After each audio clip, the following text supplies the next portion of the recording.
There's an iconic model for every brand. Rolex have their Submariner, Omega their Speedmaster, and Oris have their 65. And then we have our French friends at Yema with their Superman model.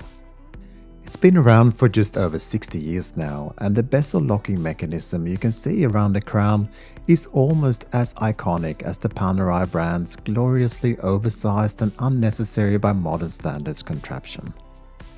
Back in the 60s, where bezels were often bidirectional and friction style with no clicks, having this mechanism certainly ensured that you reliably measured how long you spent underwater.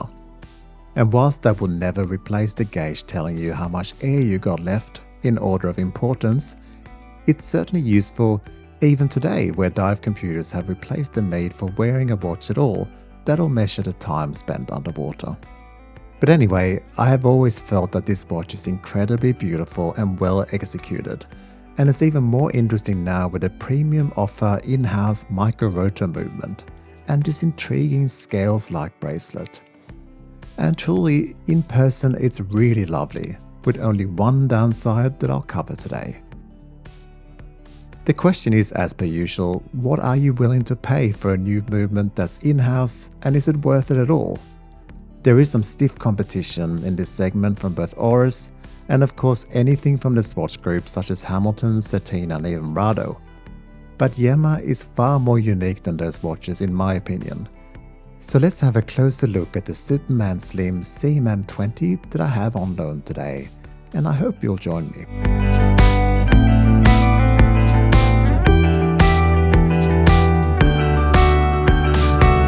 The presentation from Yema is usually really nice, and it's slightly more premium than usual here with this wooden box, rich velvety feel inside, and a French flag lift up to reveal a steel warranty card. This is a very nice first impression. Sizes are absolute perfection, to me anyway. I measured the case at 38.5mm, but with the crown and crown guards it's 43.8, so it wears somewhere close to a 40. Lug to lug is 48mm and lug width is 20mm. It's a remarkable 12mm thick, including the 2mm thick double dome sapphire crystal. Even more impressive since it still achieves a water resistance of 300 meters. Size for me, it weighs 128 grams and it wears incredibly well on my wrist. Close-ups on this dial reveals no surprises. What you see is what you get here. We have a glossy black dial, but to be clear, this is an enamel lacquered dial which is really quite beautiful and no doubt equally so on the deep blue mode version as well. We find a printed logo and wordmark and a Superman model at just under the 12, all crisp and neat, and at just above the 6 we get automatic and micro rotor, which is perhaps a bit strange. In a straight up dive watch such as this, you'd expect the water resistance here, but fair enough, the brand is proud of their new movement. We also get made in France at just under the 6, and all text is in French, which I love. All markers are clearly printed with enough lume applied, and there's really not much else to say about this other than pointing out that it's vintage cool at its best. One pro tip to identify this model over the slightly cheaper standard issues is that the classic Superman hands in polished steel have been slightly refined, with the iconic shovel sweep seconds hand has been replaced now by the original seconds hand being a more straightforward needle. A good move I feel, since it tones it down overall slightly. Adding to the discreet shine is the sapphire bezel, which is always a nice touch. It's not your usual approach, but they are always nice to see, and it's also very scratch proof. As mentioned, the locking mechanism that holds the bezel in place is quite handy, even on a modern unidirectional dive bezel that will basically never be knocked off its position.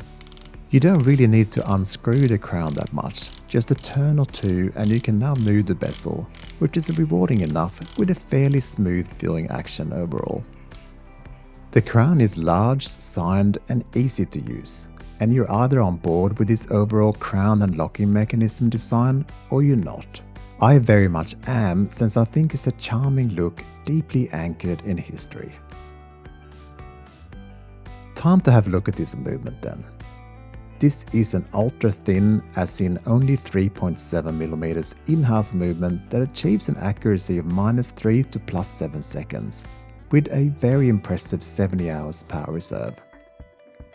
As you can see, there is a micro rotor here made from tungsten, it's shock resistant, magnetic fields resistant, and the balance wheels made from something that I'm about to murder here called glacier, a non-magnetic, low thermal expansion metal alloy. This rather cool black finish is achieved through a microblasting treatment of the main plate and bridges using the latest ALD or atomic layer deposition technology by a Swiss specialist in nanometric decorative coatings. They are also a supplier to high-end Swiss brands apparently. It really is quite special, and even if you're worried about a new unproven movement, the 5-year warranty should set your mind at ease. One thing I will point out is that this movement does not hack, so when you pull the crown out, it does not stop the hands. Not a massive issue, but it's worth being aware of. This bracelet with its elegant scales that follow the wrist is all brushed and very comfortable indeed. It's not as compliant to your wrist as a more conventional bracelet would be, but it makes up for that in a great end-link design and what seems like tight tolerances. It is a pushpin design, so set once and forget about it is the approach here. The drilled lugs on the case makes it easy enough to try other options in the unlikely event you want to. With all this brilliance on display, why we have to deal with a nail-busting pressed friction clasp and no quick adjusts is my one complaint. Sure, it is era-specific and all that, but we've moved on from this I think, and considering the luxury approach in every other area, I'd like a better option here. And whilst the dive extension and the 4 micro adjust is worth calling out, it doesn't quite make up for it, to me anyway. Now all this said, true beauties always have their one flaw that makes you appreciate them even more. Now to the Lume, it is as good as you'd hope.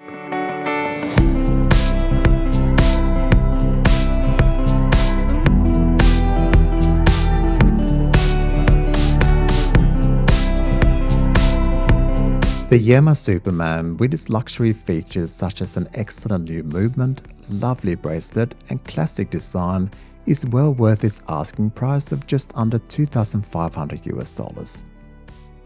Oris have their 400 caliber that is also brilliant, and I liked it very much in my review, and it's probably down to these two side by side if I had to choose.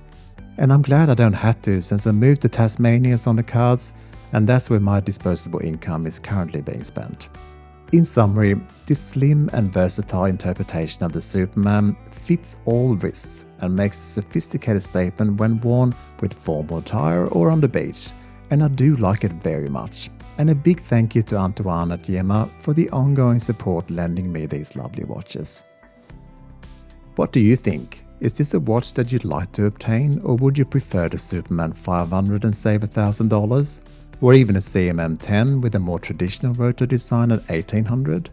That is a tough choice, but I would personally be very keen to own a quiet and refined micro rotor movement, so let me know if you agree with that. Thank you very much for watching, and I'll catch you next time.